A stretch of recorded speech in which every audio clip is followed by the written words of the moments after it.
All right, so this is 7 reasons you need to be a psychologist when you're a manager.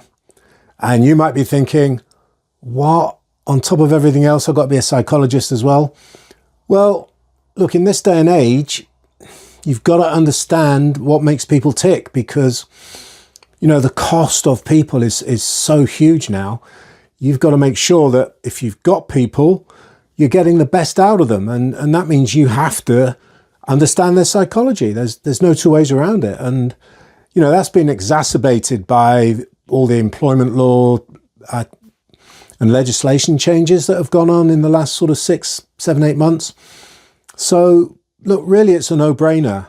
I mean, you can resist all this stuff because, maybe in your head you think, oh, that's all the soft stuff. It's the namby-pamby, pink, fluffy stuff that you hear from all these sort of leadership gurus. And I don't want to be that way, or I can't be bothered, or why can't people just do what they say they're going to do? Well, if life was that simple, you probably wouldn't be having the frustrations that you may be feeling right now, because actually, there's this whole idea of the soft skills, the hard skills. The hard skills tend to get portrayed as being those that are about doing the job.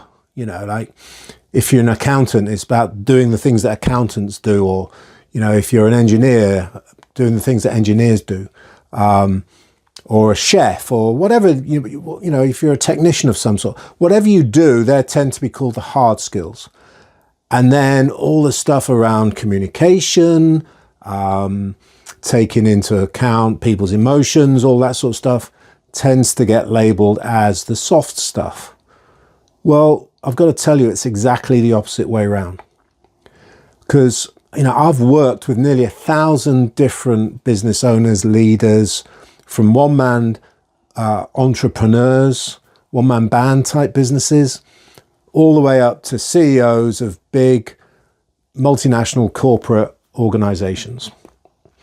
And I can tell you this with absolute certainty. Nobody says that doing the thing that they do is the hard thing.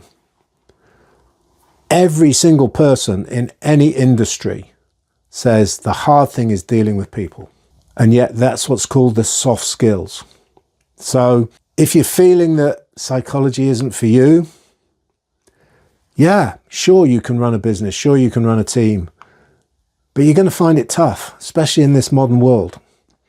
So I would say there's 7 key reasons why you really want to become knowledgeable about psychology and have some functional use of it as part of what you do.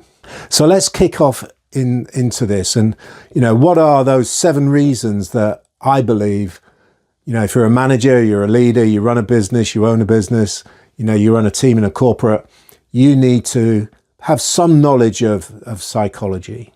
Well, the first is mental health. It's a massive one now. All businesses, small and large, have a responsibility legally to make sure their people are okay. And I can tell you from my experience, working in the corporate world, there was nothing worse than someone being off, and then you got the doctor's sick note, and what it said was stress. That was a real red flag, and it was very, very difficult to deal with. So, you need to understand these things because there's a responsibility there.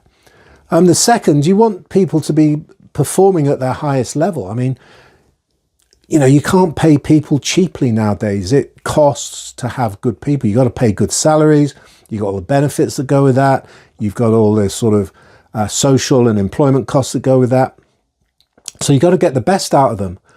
And people only give their best when they feel good in what they do, who they're working with, who they're working for, what they're doing. And you've got to understand those dynamics if you're going to get the best out of your people. The third is biases. And, no one likes to think they're biased, right? I've never met anyone who puts their hand up and says, yeah, I'm biased. It just doesn't happen. But we all have biases. Now, look, there's legally sort of protected biases. You can call them the isms, the racism, the sexism, the ageism, all that sort of stuff. And you've got to be really careful of those. But the other sort of biases are hidden. And you've got to understand that, because if you don't understand your biases, you'll make less than optimal decisions. If you're building a team, it'll be really hard to build trust and get a good culture going in that team, because your hidden biases will determine, what you say and do, and it will also determine what your team says and does. So, you've got to understand this concept of biases. You've got to be an effective communicator. Going back to all these different businesses I've worked with, doesn't matter, small or large, the single biggest thing that everyone moans about is poor communication. And being an effective communicator is about understanding people's psychology. It's a repeating message, this. It all comes back to psychology. You've got to get people to change. If you carry on doing the same things in the same way, you're going to get the same results. And we live in a rapidly changing world, and there is no such thing as staying still. You cannot stay still in this world, keep doing the same things, and in 2 or 3 years' time expect to be getting the results you're getting today. You've got to be able to change quickly, and that means you've got to get people to change with you. So you've got to know the psychology of change.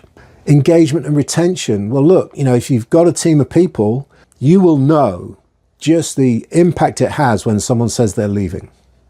You'll also know how challenging it can be to find the right person to bring on board. So there's huge costs and disruption when it comes to people changing. So, you want to be doing the good things, doing the things that make people feel good about working with you in your business, with you in your team, whatever it might be. And lastly, sustainability. Look, sustainability isn't just about green and using sort of green sources of energy and all that sort of stuff and recycling.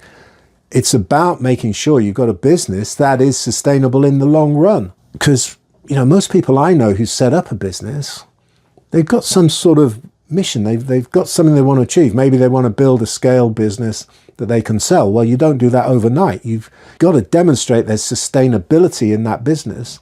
Otherwise, you're not going to get people to invest in it.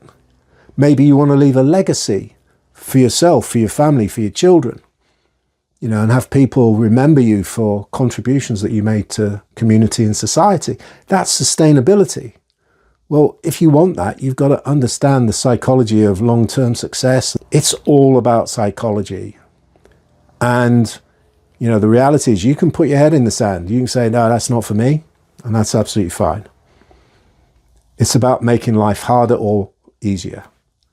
Life becomes much easier when you understand psychology, when you're willing to learn about it, and when you're willing to bring those principles into the way in which you lead and manage and interact with people. It's as simple as that.